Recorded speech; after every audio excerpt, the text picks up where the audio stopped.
sejati. Apa saudara sekalian, kekristenan akan senantiasa identik atau sama dengan kata kasih. Pada saat seseorang tidak melakukan kasih sebagai seorang Kristen, maka ada sebuah keanehan. Apa saudara sekalian, bahkan di dalam firman Tuhan jelas mengatakan kepada kita lihat di dalam 1 Yohanes pasal 4 ayat yang ke-16.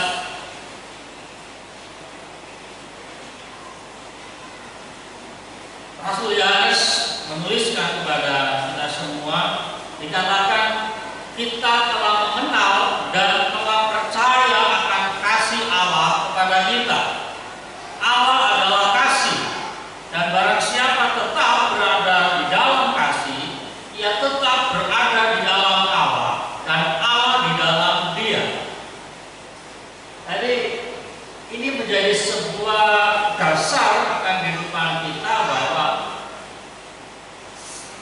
Allah memiliki sifat dasar yaitu kasih, sehingga dalam segala perbuatan Allah senantiasa berdasarkan kasih. Nanti kita akan belajar di dalamnya bagaimana kasih sejati itu nyata dalam perbuatan-perbuatan Allah kepada umat manusia, bahkan secara khusus kepada kita orang-orang percaya. Apa saudara sekalian, maka di dalam pelayanan Tuhan Yesus selama 3,5 tahun di muka bumi, Tuhan Yesus senantiasa mengajarkan tentang kasih. Gak sekedar pengajarannya, tetapi tindakan-tindakannya semuanya didasarkan atas kasih. Yesus menyembuhkan banyak orang sakit bukan didasarkan karena dia pribadi Allah yang punya kuasa, kemudian dia menyembuhkan, tetapi semua yang dikerjakan Tuhan didasarkan kasih. Tapi saudara sekalian, kita tahu bahwa sejak kejatuhan manusia di dalam dosa, maka citra diri Allah yaitu kasih di dalam diri manusia mulai memudar bahkan menjadi hilang. Tapi saudara sekalian, manusia tidak lagi berdasarkan kasih sejati atau kasih yang murni, namun masing-masing hidup dalam sebuah keegoisan.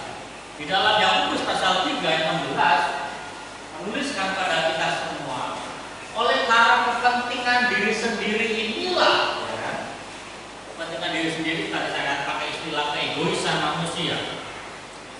Oleh karena kepentingan diri sendiri inilah, maka timbul serupa-rupa kejahatan. Sebab di mana ada iri hati dan mementingkan diri sendiri, di situ ada kekacauan dan segala macam perbuatan jahat. Kalau hari ini ada banyak macam kejahatan timbul di muka bumi, penyebabnya sih kalau sederhana, egois, mementingkan diri sendiri, tidak sekedar periksa pribadi, mementingkan kelompoknya, ya kan? Tidak peduli orang lain, yang penting saya menang, yang penting saya untung, ya, yang penting saya dapat semuanya. Maka disitulah timbul sebuah macam kejahatan dan kekacauan.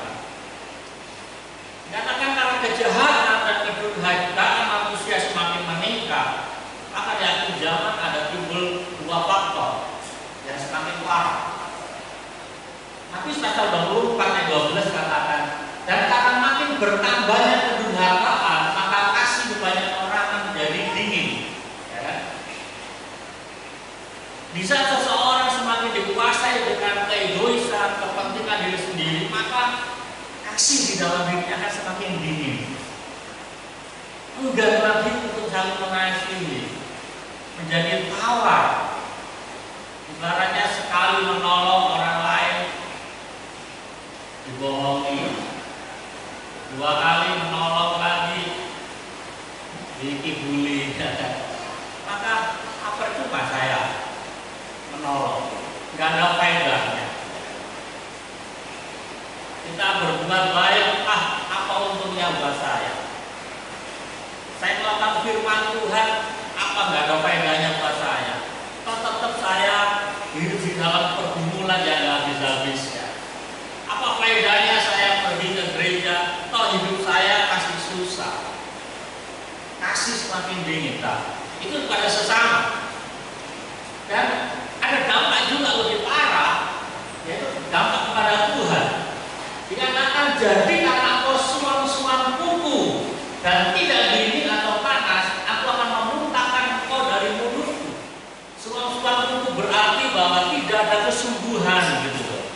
Segala sesuatu yang dikerjakan hanya rutinitas. Ke gereja ya karena rutinitas, bisa jadi karena sungkan sama teman, karena nggak enak sama gembala, karena nggak enak sama Pak Budi udah baik, kalau saya nggak ke gereja nggak enak. Itu dikatakan suami-suami. Dan Kristen kita nggak bisa seperti itu. Pada saat kita melakukan sesuatu harus jelas. Saya melakukan sesuatu karena Tuhan, karena saya mengasihi Tuhan.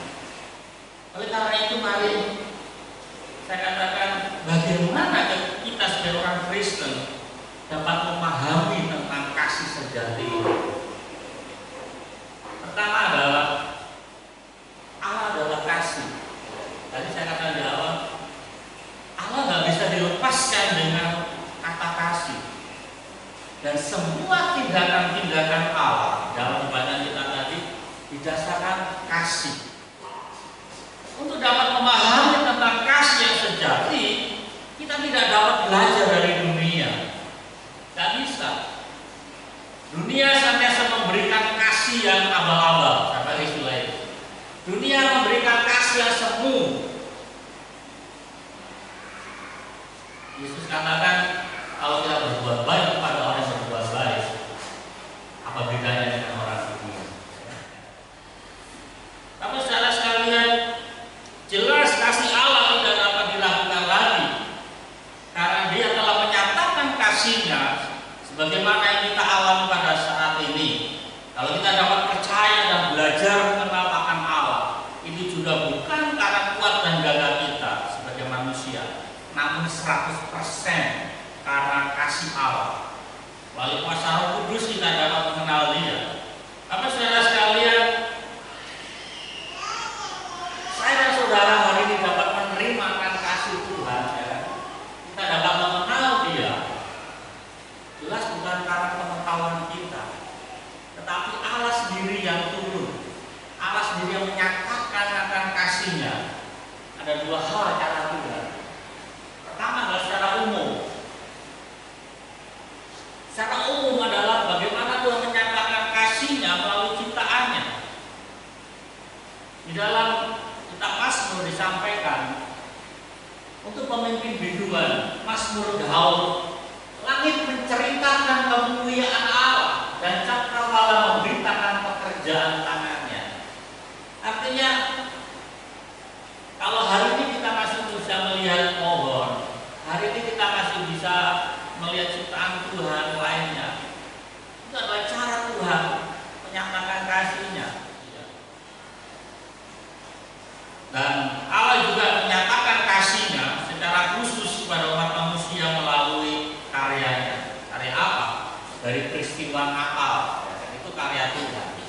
Yesus hadir sebagai bayi mungil. Yesus menyatakan karyanya melalui peristiwa Natal, bahkan sampai dalam peristiwa Paskah. Dan sampai hari ini pun masih jadi bahan olokan dunia. Ya kan? Masa Tuhan mati di kayu salib? Dunia masih salah paham sampai hari ini. Dunia masih tidak mengerti tentang karya Allah yang sejati.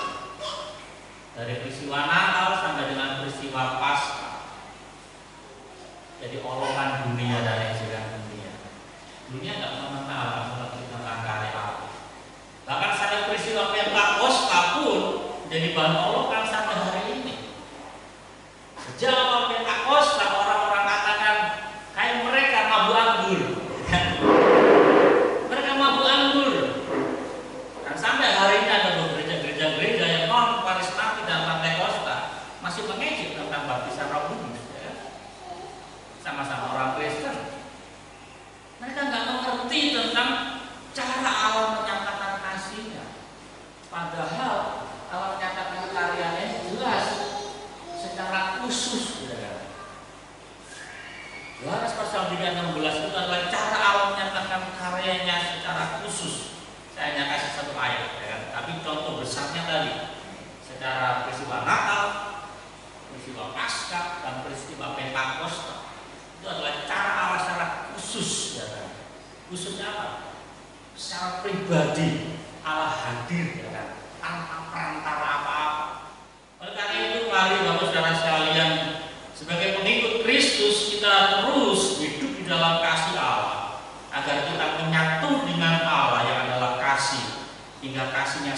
sempurna di dalam kita. Hari ini kita di dalam kasih itu, tapi kita masih belum sempurna. Tapi kalau kita terus hidup dalam kasih, saya akan percaya kasih Allah akan sempurna terus dalam kehidupan kita. Nah, perkara yang kedua yang perlu kita belajar adalah saya pakai gambar istilah tentara lalu. Perkara yang kedua adalah kasih yang mendidik. Kasih yang mendidik. Dikatakan barang siapa aku kasihi, yang tegur dan kuhajar, sebab itu relakanlah hatimu dan bertobatlah. Ayat yang hampir sama tentang kitab Wahyu tadi. Ketika seseorang kasihnya menjadi suam-suam kuku, hidupnya nggak panas, nggak dingin, maka firman Tuhan ayat berikutnya adalah relakan diri kita. Pada saat Tuhan mendidik kita, menegur kita, untuk kita keluar dari kehidupan yang suam-suam kuku, maka Tuhan mau mari relakan hati kita. Tapi saudara sekalian, kasih sejati bukanlah memanjakan atau melakukan pembiaran. Penulis Ibrani memberikan contoh. Ibrani 12 ayat yang ke-7. Jika kamu harus menanggung ganjaran, Allah memperlakukan kamu seperti anak. Ya tidak heran kita memanggil Allah itu Bapa. Ada sebuah gambaran yang kita pakai bahwa Allah itu Bapa kita dan kita adalah anak. Allah memperlakukan kamu seperti anak. Di manakah terdapat anak yang tidak diajar oleh ayahnya? Didikan atau ganjaran yang diberikan Tuhan dalam kehidupan kita sama seperti seorang prajurit tadi kan? Seorang prajurit yang masuk dalam sebuah pendidikan yang akan mengalami masa-masa yang sulit kan? Masa-masa yang sakit dialami seorang tentara yang masuk dalam sebuah pendidikan. Namanya pendidikan militer, gak ada yang gampang. Tetapi apakah pendidikan itu tujuannya karena balas dendam? Ya. Tetapi pendidikan militer akan mempersiapkan seorang prajurit menjadi seorang yang tangguh, sehingga kelak ketika ia ditugaskan dalam sebuah pertempuran, ia dapat kuat dan bisa menang dalam sebuah pertempuran. Hal yang sama juga dalam kehidupan saya dan saudara hari-hari. Di saat Tuhan mendidik kita, saat Tuhan menegur kita, saat kita melakukan sebuah kesalahan, maka izinkan itu untuk memperbarui kehidupan kita. Karena ada saatnya iblis akan datang kembali menyerang kehidupan kita.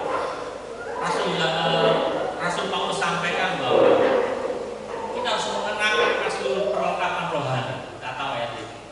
Karena apa? Iblis akan senantiasa datang menyerang kehidupan saya dan saudara. Kalau kita nggak mempersiapkan diri, kalau kita nggak dididik Tuhan, kalau kita nggak diperbaharui, maka kehidupan saya dan saudara akan menjadi orang Kristen yang lemah, kekristenan yang manja, kekristenan yang nggak kuat di dalam menghadapi semua godaan dan serangan-serangan kuasa kegelapan.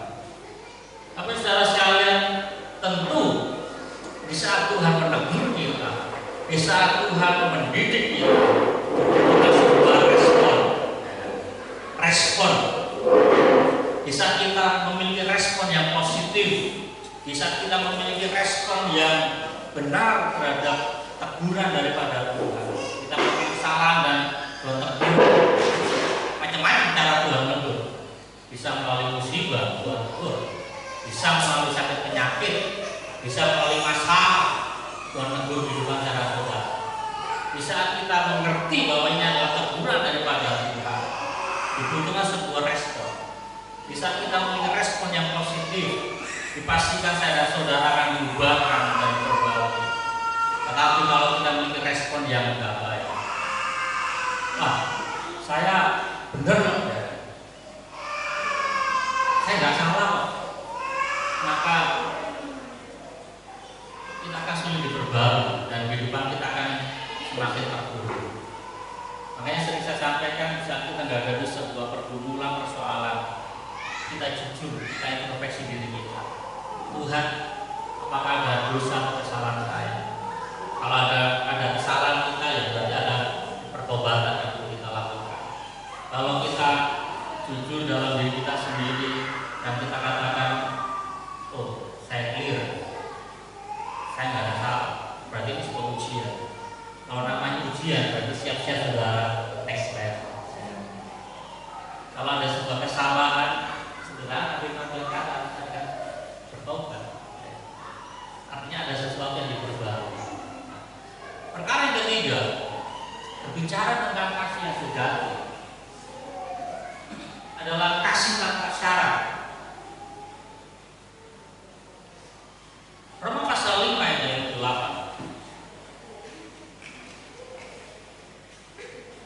Akan tetapi Allah menunjukkan kasih-Nya pada kita oleh karena Kristus telah mati untuk kita ketika kita masih berdosa. Dalam politik saya menuliskan sesuatu yang luar biasa menurut saya. Ini saudara bisa baca di rumah. Kasih tanpa syarat apakah mungkin? Bagi manusia memang tidak mungkin. Namun itu yang telah diperbuat Allah bagi manusia.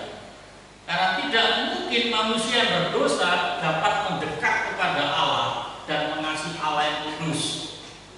Ya, tidak mungkin. Manusia berdosa mendekati Allah dan mengasihi Allah yang kudus. Tidak mungkin. Ya. Tetapi kasih Allah yang tanpa syarat, katakan aja, karena Kristus telah mati ketika kita masih berdosa. Bukan karena manusia sudah kudus, bukan karena manusia sudah suci, Yesus mati. Justru ketika manusia masih berdosa, Kristus sudah mati. Itu sebagai bukti bahwa kasih Allah adalah kasih tanpa syarat. Oleh karena itu mari jangan kita terjebak dengan tipuan daripada si jahat. Seringkali si jahat mengatakan seperti ini, kamu banyak dosa, hidupmu kotor, kamu nggak berkenan di hadapan Tuhan. Nanti setelah hidupmu baik, silakan kamu datang kepada Tuhan. Kelihatannya kan bagus, tapi itu tipuan daripada si jahat. Justru, jangan saya katakan, ketika manusia masih berdosa, ini adalah sebuah momen kita datang kepada Tuhan. Bapak saudara sekalian, kasih nama Tuhan Yesus. Dalam tulisannya tadi Rasul Paulus menyatakan bahwa Kristus telah mati untuk menebus dosa manusia ketika manusia itu masih dalam keadaan berdosa. Artinya, manusia jangan menunggu kudus atau suci terlebih dahulu untuk datang kepada Allah. Justru ketika manusia masih berdosa dan datang kepada Allah yang kudus, maka manusia akan beroleh pengudusan dan kesucian serta pemulihan. Justru ketika saya dan saudara masih hancur-hancuran hidup kita, justru pada saat hidupan saya dan saudara masih berlumuran dosa, itu adalah sebuah kesempatan untuk kita datang kepada Tuhan untuk mendapatkan penebusan.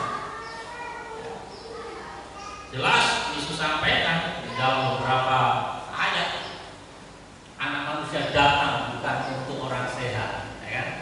Tetapi anak manusia datang kepada orang yang sakit. Tuhan tidak menunggu kita kudus, Tuhan tidak menunggu kita suci lebih dahulu, Tuhan tidak menunggu kita menjadi orang yang baik lebih dahulu, baru Tuhan buka pintu pertobatan. Tidak. Justru pada saat kita masih hancur-hancuran, pada saat kita masih berdosa, pintu pertobatan terbuka dengan lebar. Puji Tuhan, demikian firman Tuhan ialah kasih sejati yang Allah nyatakan